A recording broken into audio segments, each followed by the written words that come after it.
Hello दोस्तों। कैसे हो आप सभी लोग? उम्मीद करता हूँ आप सभी लोग अच्छे होंगे भाई। आज की क्लास में मैं आप लोगों के साथ बात करने वाला हूँ बीएनएसएस के सेक्शंस के बारे में। भाई बीएनएसएस में प्रीवियस क्लासेस में हम लोगों ने इन्वेस्टिगेशन तक के टॉपिक को कवर कर लिया था। आज की क्लास में मैं आप लोगों के साथ बीएनएसएस में बात करने वाला हूँ कंप्लेंट प्रोसीडिंग से रिलेटेड सेक्शंस के बारे में और साथ ही कॉग्निजेंस के बारे में। इससे पहले कि मैं आप लोगों के साथ कॉग्निजेंस और कंप्लेंट प्रोसीडिंग के सेक्शंस कवर कराऊं, जैसा कि आप लोग मेरे पीछे स्क्रीन पर देख सकते हैं कि इस समय अनअकैडमी पर आया हुआ है 60% का ऑफ और 12 महीने का एक्सटेंशन भी, यानी कि टोटल 24 महीने का सब्सक्रिप्शन आप लोग ले सकते हैं 28,499 रुपए में। 28,499 रुपए में आप लोगों को 24 महीने का सब्सक्रिप्शन मिल रहा है और ये प्राइस आप लोगों को यहाँ प्लस के लिए भी अवेलेबल है और आइकॉनिक के लिए भी अवेलेबल। जैसा कि आप लोगों को बता दूं कि भाई हम लोगों का एक रीसेंट बैच आने वाला है और ये बैच जो है आरएम बैच है और इस आरएम बैच में क्लासेस स्टार्ट होने वाली हैं। तो आप सभी लोगों से बोलूंगा कि भाई देरी मत कीजिएगा, जल्दी से इस बैच को ज्वाइन कर लीजिएगा क्योंकि ये बैच अब लाइव हो चुका है। तो आप लोगों से बोलूंगा भाई बिना देरी करे हुए जल्दी से इसे ज्वाइन कर लीजिएगा दोस्तों। चलिए दोस्तों, अब हम लोग बिना देरी करे हुए बात कर लेते हैं अपने बीएनएसएस के बेयरेक्ट में, जहां हम लोगों को आज पढ़ना है कॉग्निजेंस से रिलेटेड प्रोसीडिंग और फिर उसके बाद कंप्लीट प्रोसीडिंग। इससे पहले कि मैं आप लोगों के साथ इस पॉइंट पर आगे बढ़ूं, आप लोगों को बता देना चाहता हूं प्रीवियस वीडियो में हम लोगों ने सेक्शन 173 से लेकर प्रोविजंस कवर करे थे 193 तक, यानी कि इन्वेस्टिगेशन तक के जो मेन प्रोविजंस है वो मैंने आप लोगों को कवर करा दिए थे। इन्वेस्टिगेशन के मेन प्रोविजन हम लोग कवर कर चुके 173 से लेकर 193 तक। अब आज की क्लास में मैं आप लोगों के साथ यहाँ जुरिस्डिक्शन पर बात नहीं करूंगा क्योंकि जुरिस्डिक्शन उतना इंपॉर्टेंट टॉपिक नहीं है। अगर आप लोग मुझे बोलोगे कि सर ये भी सेक्शन कवर करा दो तो वो भी सेक्शन कवर करा देंगे, पर मैं आप लोगों से बोलूंगा कि वन लाइनर सीरीज है इसलिए उस इंपॉर्टेंट पार्ट पर फोकस करते हुए चलते हैं जहां से सबसे ज्यादा क्वेश्चंस आप लोगों से पूछे गए होते हैं। तो इसलिए अब हम लोग इस जुरिस्डिक्शन के टॉपिक को स्किप करते हुए बात कर रहे हैं किसके बारे में? कॉग्निजेंस के बारे में हम लोग बात कर रहे हैं। कॉग्निजेंस ऑफ मैजिस्ट्रेट से रिलेटेड सेक्शंस के बारे में बात करेंगे। एक एक करके इन सेक्शंस को पढ़ते चले जाएंगे और इनके बारे में बात समझते चले जाएंगे। चलिए दोस्तों, अब बिना देरी करे हुए मैं आप लोगों को लेकर चलता हूं यहाँ।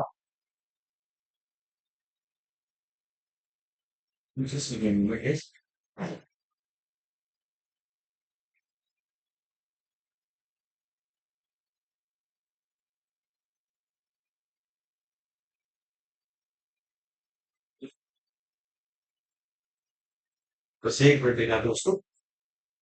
Place of trial now here it is in 210।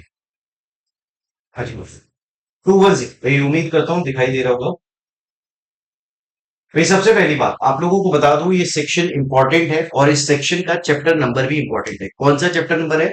तो चैप्टर नंबर 15 में आप लोगों को बताया जाता है condition requisite for initiation of proceeding, यानी कि किसी भी प्रोसीडिंग को स्टार्ट करने के लिए क्या क्या बेसिक रिक्वायरमेंट है इसके बारे में आप लोगों को बताया जाता है।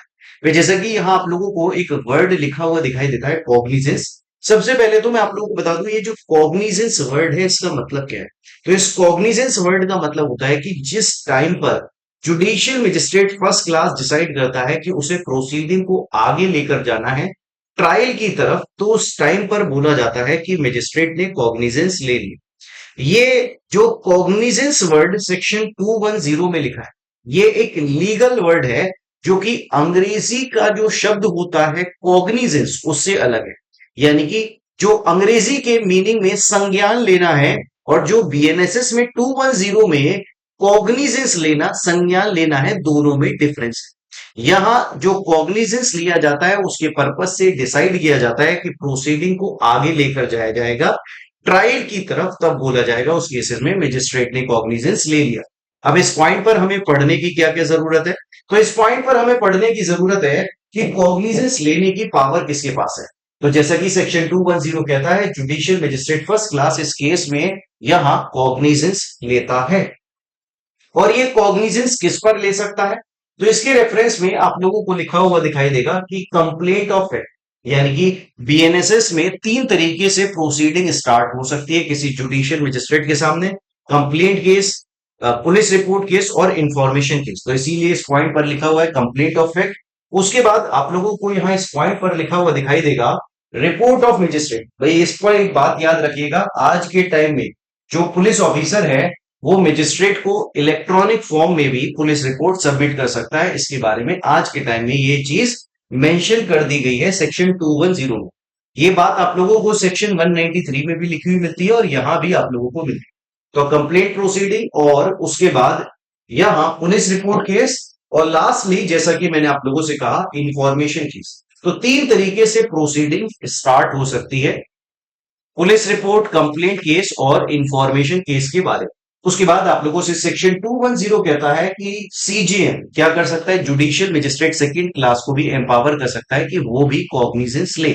तो सेक्शन जो है 210 आप लोगों से किसके बारे में बात करता है कि CGM judicial magistrate first class को एम्पावर कर सकता है कि वो कॉग्निजेंस ले। तो इस पॉइंट पर हम लोगों का सेक्शन 210 इंपॉर्टेंट हो गया। उसके बाद एक बात बता देता हूं भाई, सेक्शन 211 यानी कि सेक्शन 211 आप लोगों से क्या कहता है।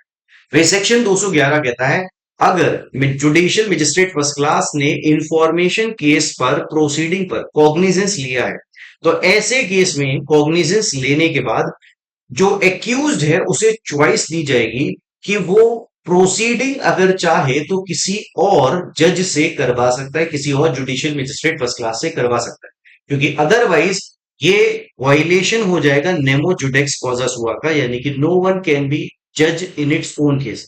यानी कि जिस केस में जज खुद इंटरेस्टेड है वो उस केस की प्रोसीडिंग नहीं कर सकता। तो इस केस में जज इस तरीके से जो रिलेटिव है वो इस तरीके से है जैसे कि वहां उस पॉइंट पर जज ने अपने आप उस इंफॉर्मेशन के बेसिस पर कॉग्निजेंस लिया है, इस तरीके से जज जो है वो उसमें रिलेटिव हो गया। तो इस पॉइंट पर इसके रेफरेंस में सेक्शन 211 क्या कहता है एक बार आप लोगों को पढ़ के दिखा देता हूं।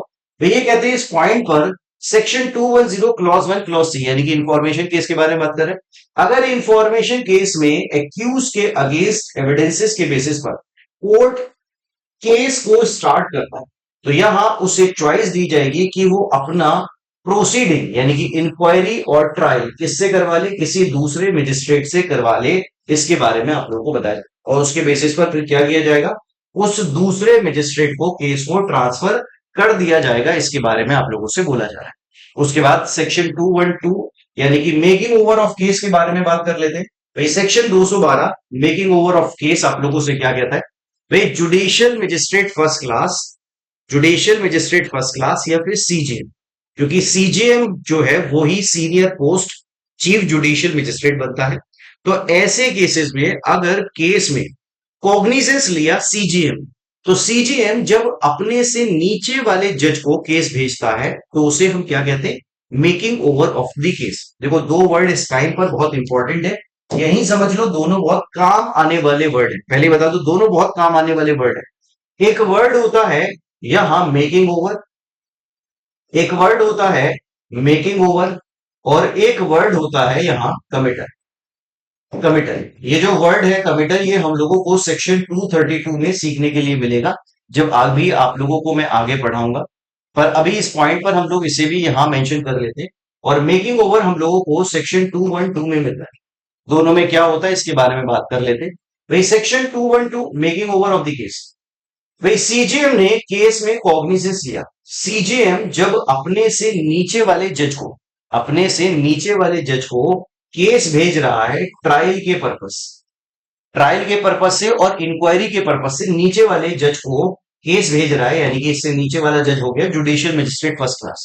तो वर्ड यूज किया जाएगा कि केस मेक ओवर किया जा रहा है, ऊपर से नीचे केस भेजा जा रहा है यानी कि मेक ओवर किया जा रहा है। वहीं इस टाइम पर कमिटल वर्ड यूज होता है जब नीचे वाला जज, नीचे वाला जज ऊपर वाले जज को यानी कि कोर्ट ऑफ सेशन को यहां केस भेजता है ट्रायल के पर्पस, केस भेजता है ट्रायल के पर्पस से, तो इसके लिए वर्ड यूज किया जाता है कमिटल।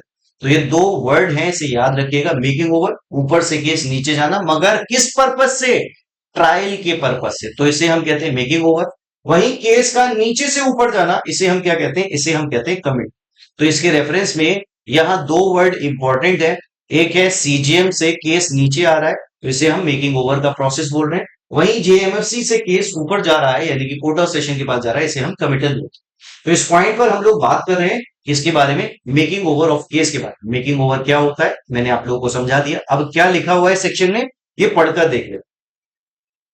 यहां आप लोगों को सेक्शन 212 में लिखा हुआ मिलता है, कोई भी चीफ जुडिशियल मजिस्ट्रेट कॉग्निजेंस लेने के बाद क्या कर सकता है, केस को मेक ओवर कर सकता है। केस को मेक ओवर कर सकता है, इसके बारे में बताया जा रहा है। इसी के साथ आप लोगों को इस पॉइंट पर बताया जा रहा है कि जुडिशियल मजिस्ट्रेट फर्स्ट क्लास को सीजीएम एम्पावर कर सकता है कि वो भी किसी अपने नीचे सबॉर्डिनेट जुडिशियल मजिस्ट्रेट को केस को मेक ओवर कर सकता है।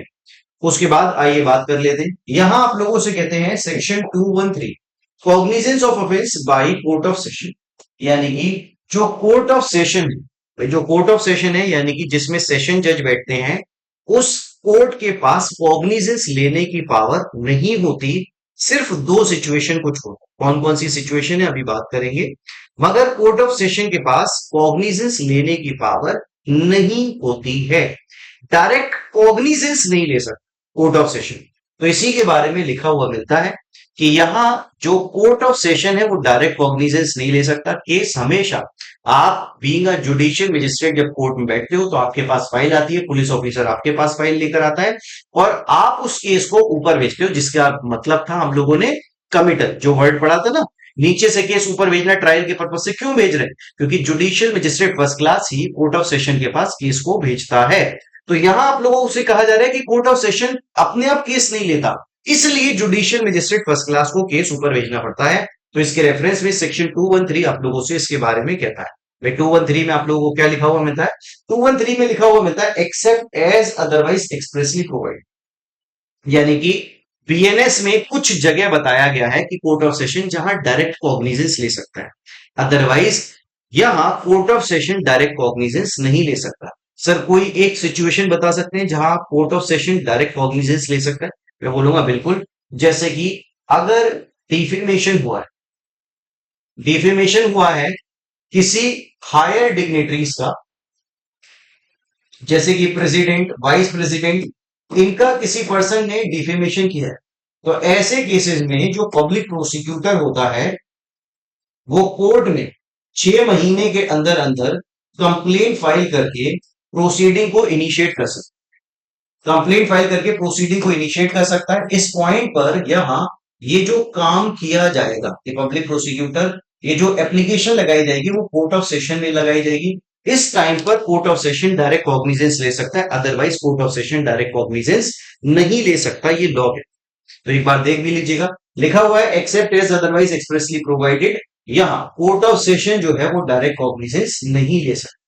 उसके बाद ये कहते हैं एडिशनल सेशन जज, जो एडिशनल सेशन जज है उनके पास कैसे केसेस जाएंगे, तो इस पॉइंट पर कहा जाता है जो सेशन जज है वो ही केसेस भेजेंगे एडिशनल सेशन जज को। इसके बारे में आप लोगों से सेक्शन 214 कहता है।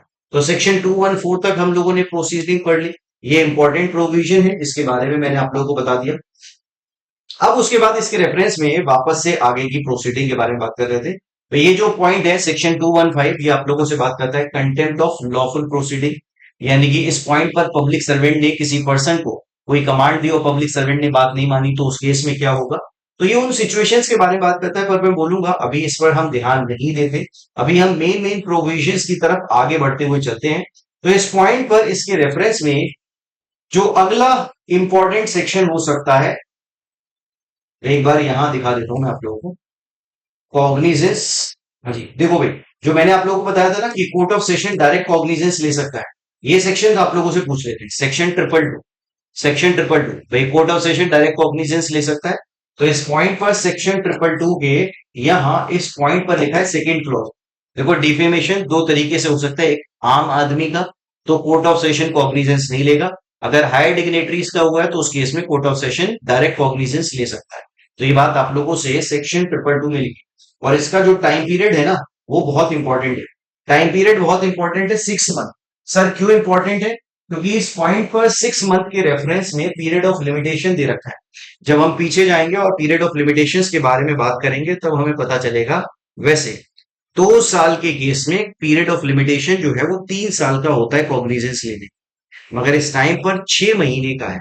क्या कह रहा हूं आगे बात करूंगा आप लोगों से, पर इस पॉइंट पर अभी ये याद रखिएगा कि अगर किसी हायर डिग्नेटरीज का, यानी कि प्रेसिडेंट वाइस प्रेसिडेंट का अगर डिफेमेशन हुआ है, तो पब्लिक प्रोसिक्यूटर को 6 महीने के अंदर अंदर ही एप्लीकेशन लगानी पड़ेगी। इसके बारे में आप लोगों को बोला जा रहा है। तो ये पॉइंट हम लोगों ने इसके रेफरेंस में यहां कवर किया। उसके बाद हम लोग इस पॉइंट पर बात कर लेते हैं भाई कंप्लेंट प्रोसीडिंग के बारे में। भाई कंप्लेंट प्रोसीडिंग क्या होती है, एक बार आप लोगों को बता देता हूं। तो मैंने अभी आप लोगों को सेक्शन 210 बताया कि बीएनएसएस में जो कंटेंट है उसे पढ़ने के 3 मेथड हैं, यानी कि 3 तरीके से प्रोसीडिंग इनिशिएट हो सकती है। एक है कंप्लेंट केस, दूसरा है पुलिस रिपोर्ट केस, और थर्ड था इंफॉर्मेशन केस, जिसमें हम लोगों ने बात करी थी कि अगर इंफॉर्मेशन केस में खुद कॉग्निजेंस ले लेता है जज, तो दूसरे उस एक्यूज को मौका देगा कि वो किसी और जुडिशियल मजिस्ट्रेट से ट्रायल करवाए। इस पॉइंट पर अब मैं आप लोगों से बात कर रहा हूं किसके बारे में, कंप्लेंट केस के बारे में। पुलिस रिपोर्ट से प्रोसीडिंग हम लोगों ने सेक्शन 173 के रेफरेंस में पढ़ ली थी। अब यहाँ कंप्लेंट केस की प्रोसीडिंग हम पढ़ भाई। कंप्लेंट केस में पहले आप लोगों को लिखवा बता देता हूं कि लिखा हुआ क्या होगा। तो इस केस में क्या होता है कि यहाँ यहाँ यहाँ कोई अफेंस कमिट हुआ है, कोई अफेंस कमिट हुआ है। अफेंस कमिट होने के बाद जो विक्टिम है, जो विक्टिम है वो विक्टिम क्या कर रहा है, विक्टिम जो है वो कंप्लेंट लेकर यहां सीजीएम के पास जा रहा है। कंप्लेंट लेकर सीजीएम के पास जा रहा है। सीजीएम इस केस को नीचे भेज देता है judicial magistrate first class. Judicial magistrate first class इस पॉइंट पर हियरिंग कर, हियरिंग में वो यहां क्या कर रहा है, विक्टिम को सुन रहा है। हियरिंग में वो क्या कर रहा है भाई, विक्टिम को सुनता है। विक्टिम को सुनने के बाद यहां आज के टाइम में कहते हैं कि इसे रिकॉर्ड मत करो, बल्कि जुडिशियल मजिस्ट्रेट फर्स्ट क्लास इस टाइम पर नोटिस इशू कर देगा एक्यूज, नोटिस इशू कर देगा एक्यूज को, जिसे हम किस नाम से बुलाते हैं, प्री कॉग्निजेंस नोटिस के नाम से बुलाते हैं, प्री कॉग्निजेंस नोटिस के नाम से बुलाते हैं। यानी कि इस टाइम पर आज के समय में सेक्शन 223 कहता है कि जैसे ही हियरिंग स्टार्ट होगी, इस टाइम पर judicial magistrate first class victim को सुनने के बाद यहां नोटिस दे देगा एक्यूज को, और एक्यूज को सुना जाएगा इस पर्टिकुलर टाइम। एक्यूज को सुनने के बाद जुडिशियल मजिस्ट्रेट डिसाइड करेगा कि इस केस में जो यहां स्टेटमेंट रिकॉर्ड होने दे कि उन्हें स्टेटमेंट को रिकॉर्ड किया जाएगा या नहीं किया जाएगा। तो इस तरीके से प्रोसीडिंग आज के टाइम में चलती है। पर इस टाइम पर यहां जो स्टेटमेंट है वो रिकॉर्ड किए जाते हैं victim plus witnesses, victim plus witnesses के स्टेटमेंट रिकॉर्ड किए जाते हैं, और वो भी रिकॉर्ड किए जाते हैं ओथ, ओथ पर। जैसे एविडेंसेस में ओथ ली जाती है, वैसे ही ओथ के बेसिस पर ही यहाँ स्टेटमेंट रिकॉर्ड किए जाते हैं। आज के टाइम में ये जो प्री कॉग्निजेंस नोटिस वाला पॉइंट मैं आप लोगों को बता रहा हूं, ये आज के टाइम में पढ़, तो प्री कॉग्निजेंस नोटिस जो है वो आज के टाइम में यहां लिया जाता है। एक बार इस पॉइंट पर मैं आप लोगों को सेक्शन भी पढ़ के दिखा देता हूं कि भाई सेक्शन में क्या क्या लिखा हुआ मिलता है। तो लिखा हुआ है जो मजिस्ट्रेट है जिसके पास जुरिस्डिक्शन है वो क्या करेगा, वो यहाँ ओथ पर कंप्लेनेंट और विटनेसेस को एग्जामिन करेगा, और उसके बेसिस पर कोई भी कोर्ट कॉग्निजेंस नहीं लेगा जब तक कि वो एक्यूज को अपॉर्चुनिटी ऑफ बीइंग हर्ड ना दे। तो आज के टाइम में अगर आप देखोगे इस पॉइंट पर आप लोगों को लिखा हुआ मिलता है कि एक्यूज को जब तक अपॉर्चुनिटी ऑफ बीइंग हर्ड नहीं देती। उसके बाद इसके रेफरेंस में कहते हैं कि अगर यहां पब्लिक सर्वेंट है तो उसके स्टेटमेंट को रिकॉर्ड किया जा सकता है, इसके बारे में आप लोगों से कहा जा रहा है।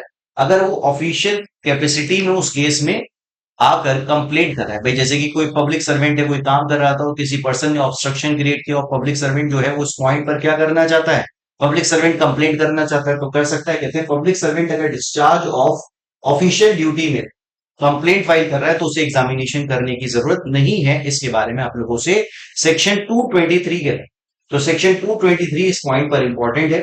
उसके बाद इसके रेफरेंस में सेक्शन 224 कहता है कि अगर judicial magistrate first class competent नहीं हुआ जुरिस्डिक्शन लेने के लिए, तो ऐसे केसेस में उसे वो कंप्लेंट को रिटर्न कर देगा। फिर जैसे कि हम पढ़ते हैं ना, प्लेंट अगर सीपीसी में ऑर्डर 7 रूल 10 अगर कोर्ट कॉम्पिटेंट नहीं है तो रिटर्न कर देगा। इसी तरीके से सेक्शन 224 कहता है अगर कंप्लेंट राइटिंग में फाइल की गई है और जुडिशियल मजिस्ट्रेट कॉम्पिटेंट नहीं है तो उस केस में उस कंप्लेंट को रिटर्न कर देगा।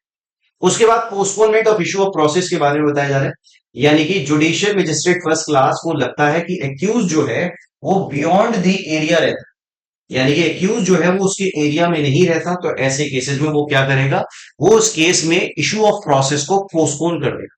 इशू ऑफ प्रोसेस का क्या मतलब होता है? इशू ऑफ प्रोसेस का मतलब होता है जैसे ही कॉग्निजेंस ले लिया वैसे ही एक्यूज को बुला लो किसी केस में।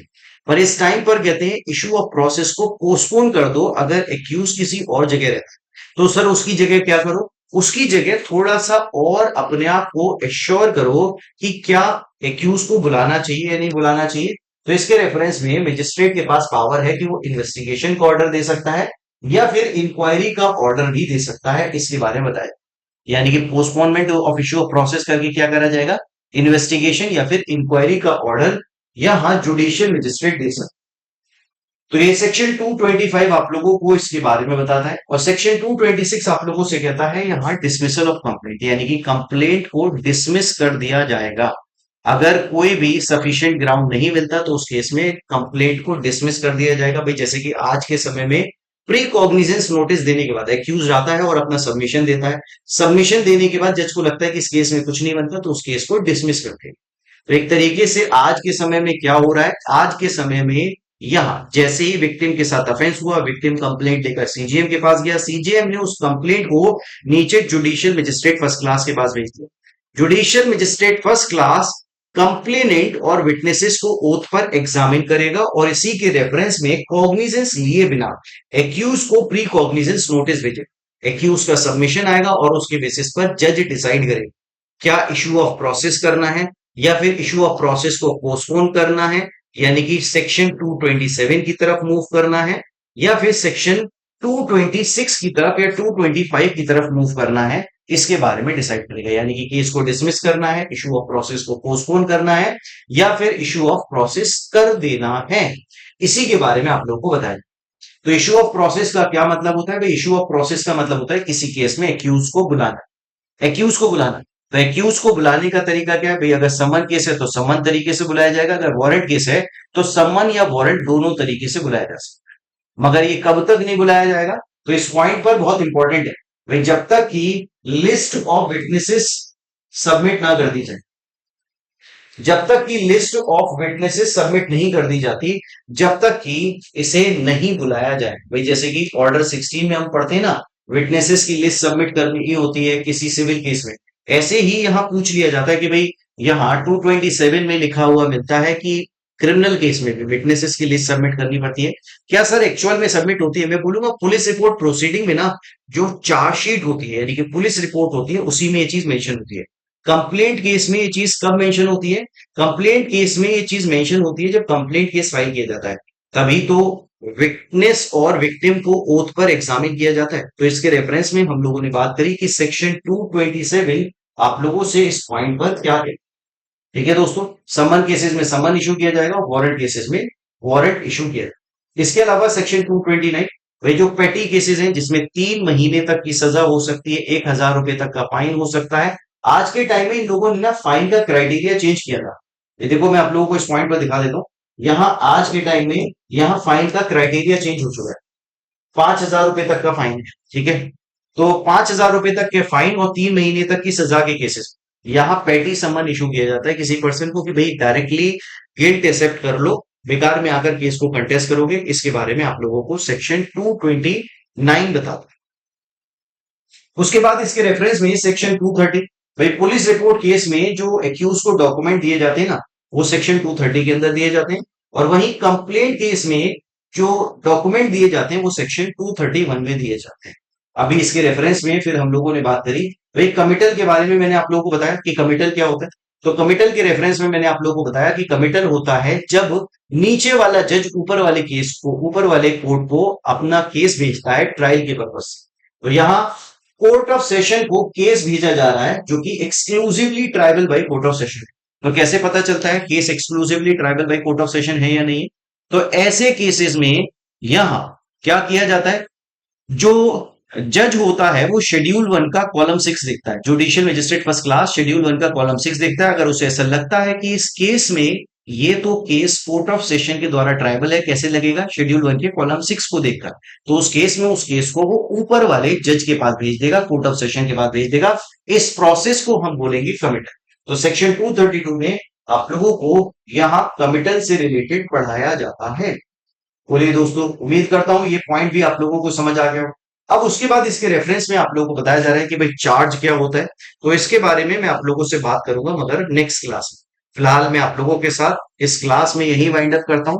उससे पहले मैं आप लोगों को एंड करूं क्लास को, मैं आप लोगों को बता देना चाहता हूं कि भाई आरंभ बैच हमारा स्टार्ट हुआ है।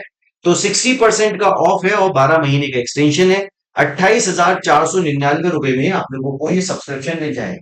आप लोग यहाँ इस सब्सक्रिप्शन को अवेल कर सकते हो Faizan 92 code use. Faizan 92 code use करके आप इसे अवेल कर सकते हो। ठीक है दोस्तों, अगर किसी को कोई भी परेशानी हो सब्सक्रिप्शन लेने से रिगार्डिंग तो मुझसे बात कर सकता है, टेलीग्राम पे मैसेज कर सकता है। आप लोगों के लिए मैं 24 घंटे अवेलेबल हूँ। कोई भी परेशानी हो बेफिक्र होकर टेलीग्राम पे आप मैसेज कर सकते हैं।